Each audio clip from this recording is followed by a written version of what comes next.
Welcome back جناب. ذرا ملکی سیاسی منظرنامے پہ نظر ڈالتے ہیں. ملکی بھی کیا اپنے ہم لوکل سیاسی منظرنامے پہ نظر ڈالتے ہیں. وزیر اعظم شہباز شریف سے چیئرمین ڈاکٹر خالد مقبول صدیقی کی زیر قیادت ایم کیو ایم وفد کی ملاقات ہوئی اور کراچی کے ہم دیکھ رہے ہیں کہ فیصل بیس پر ملاقات کے دوران ایم کیو ایم نے مقامی حکومتوں سے متعلق اپنی پارٹی کی تجاویز پر مشتمل 28ویں ترمیم جلد لانے کا مطالبہ کیا. فاروق ستار صاحب نے گورنر سندھ کی تبدیلی پر شدید تحفظات کا اظہار کیا اور انہوں نے یہ شکوہ بھی کیا کہ ہمیں گورنر کی تبدیلی کے حوالے سے ہمیں اپڈیٹ نہیں کیا گیا تھا. وزیر اعظم نے گورنر سندھ نہال ہاشمی کو ہدایت کی صوبے میں ایم کیو ایم کو کوئی شکایت نہیں ہونی چاہیے. وفد نے یہ شکوہ بھی کیا کہ اتحادی جماعت ہے لیکن اہم فیصلوں پہ اعتماد میں نہیں لیا جاتا اور آئندہ ہفتے بھی ایک اہم ملاقات ہوگی یہ بھی بتایا گیا. تو چلیں اس ملاقات کا احوال خود ہی جانتے ہیں. موجود تھے وہاں پر ڈاکٹر فاروق ستار صاحب, اس وقت ہمارے ساتھ موجود ہیں ایم کیو ایم پاکستان کے رہنما doctor Farooq Sattar. Thank you so much. Doctor صاحب ذرا بتائیے گا, بڑا دیرینہ مطالبہ ہے, 26ویں میں بھی یہی تھا, 27ویں میں بھی یہی تھا, اب 28ویں ترمیم میں بھی آپ چاہتے ہیں جی 140A جو ہے اس حوالے سے بات چیت آگے بڑھے. کیا پیش رفت لگ رہی ہے اس ملاقات کے بعد آپ کو؟ میرے خیال میں اس ملاقات میں پرائم منسٹر صاحب نے تو اس بات کا اعادہ کیا کہ ان کی مکمل حمایت اور تائید ہے ایم کیو ایم پاکستان کے اس مجوزہ آئینی ترمیمی بل پر, اور 28ویں آئینی ترمیمی بل یا جب یہ صورتحال ہوگی تو اس میں اس کو اب جو ہے وہ لانا چاہیے فلور پر, اور اس پر بحث بھی ہونی چاہیے اور اس پر ووٹنگ بھی ہونی چاہیے. میرے خیال میں وزیر اعظم پاکستان اور ان کی پی ایم ایل این تو مجھے مکمل طور پر اس بات کے لیے آمادہ نظر آتی ہے. اچھا, لیکن چونکہ کل کی ملاقات ان کے کراچی کے دورے کے دوران تھی تو ہم نے خاص طور پہ جو ان سے بات کی کہ بھی دیکھیں ہمیں ایک تھوڑی تفصیلی ملاقات دیں اور انہماک کے ساتھ, پوری توجہ کے ساتھ, کیونکہ اب ہماری معیشت ہو یا ہماری سلامتی, قومی سلامتی ہو, ہمارا دفاع ہو, ان سب سے یہ بات بہت مکمل طور پر اس کا لازمی حصہ ہو گئی, اسٹریٹجیکلی جسے کہیں کہ اب پاکستان میں بھی اقتدار صرف جو ہے صوبائی خود مختاری تک محدود نہیں رہنا چاہیے, بلکہ اب یہ نچلی سطح پر ہمارے 144 اضلاع اور شہر ہیں, ان کو بھی اب ترقی کا انجن بننا چاہیے. اگر ہم صحیح معنوں میں اپنی قومی سلامتی اور بقا اور اپنی مضبوطی اور استحکام اور پھر تعمیر و ترقی کی بات کر رہے ہیں, مارکہ حق سے مارکہ معیشت کی طرف جا رہے ہیں, اور جو ہمارے اطراف میں جنگ ہے اگر وہ خدا نہ خواستہ کل کوئی ایسی سچویشن آتی ہے تو اگر ایران کی مثال بھی اگر ہمارے اوپر خود کہیں خدا نہ خواستہ کوئی جنگ مسلط ہوتی ہے تو اس میں بھی ڈی سینٹرلائزیشن اور ڈیولوشن کی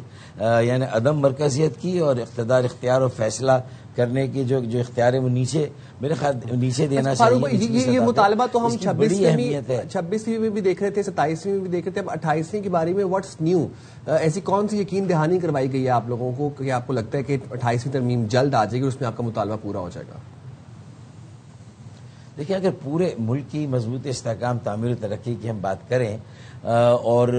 ڈی سینٹرلائزیشن کے میں چاہے بقا سلامتی ہو,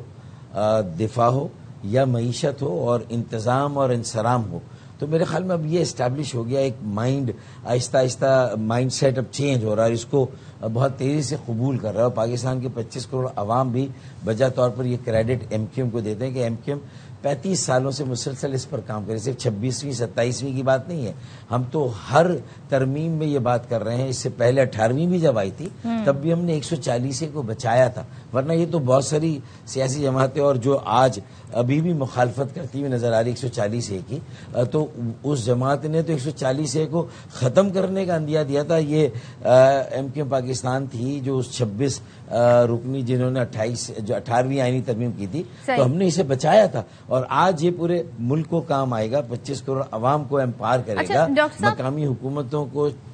آپ کے کچھ بیانات ہیں آپ کے, اور ظاہر ہے اس وقت جو پریس کانفرنس ہوئی اس میں مصطفیٰ کمال صاحب بھی تھے, ڈاکٹر خالد مقبول صدیقی, بڑی وضاحت مانگتے. ایک تو انہوں نے کہا جی ہم شریف ہو گئے تو امن جو ہے اس سے ریلیٹڈ انہوں نے بات کی, کراچی میں اب امن ہے کیونکہ ہم شریف ہو گئے. ذرا اس کی تھوڑی وضاحت بھی کیجیے گا. دوسرے ایک اور بات کہی گئی کہ ہمارا ایک آئینی عہدہ کھایا, ہم پیپلز پارٹی کے 8 آئینی عہدے کھائیں گے اور گورنری بھی سود کے ساتھ واپس لیں گے, اینٹ کا جواب پتھر سے. تو ذرا یہ بتائیں کہ کیا کرنے جا رہے ہیں آپ لوگ؟ میرے خیال میں یہ بات کامران ٹسوری بھائی کو جب ان کے منصب سے علیحدہ کیا گیا تو خالد مقبول صدیقی بھائی کے ساتھ جو بھی ہماری ملاقات اور بات چیت رہی اس میں یہ بات طے ہے کہ جو اب ہمارا اگلا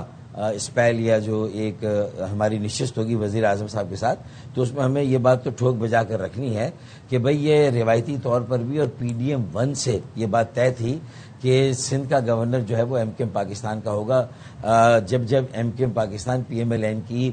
پارٹنر ہوگی، حکومت میں ان کے ساتھ ہوگی، اور ہم پیپلز پارٹی کے مقابلے میں ایک قدم آگے ہیں. ہم نے ان کی جو حکومتی فیصلوں کا بھی بوجھ اٹھایا ہوا اور ہم نے 2 وزارتیں بھی لی ہوئی ہیں، ورنہ ہمیں بھی یہ آپشن سوٹ کرتا تھا جو پیپلز پارٹی کا کہ ہم بھی ایک آدھ آئینی عہدہ لے کر کہیں کہ ہم آپ کے حلیف ہیں لیکن ہم حکومت میں کیبنٹ میں شامل نہیں ہوں گے، ہم تو ہیں. تو اس کا مطلب یہ کہ ہمارا کردار پاکستان پیپلز پارٹی کے مقابلے میں زیادہ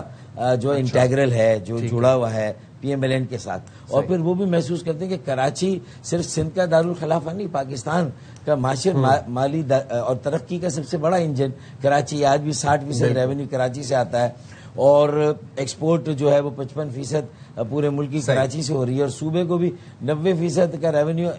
کراچی دے رہا ہے. تو میرے خیال میں ان ساری باتوں کو دیکھیں تو اب پیپلز پارٹی کو بھی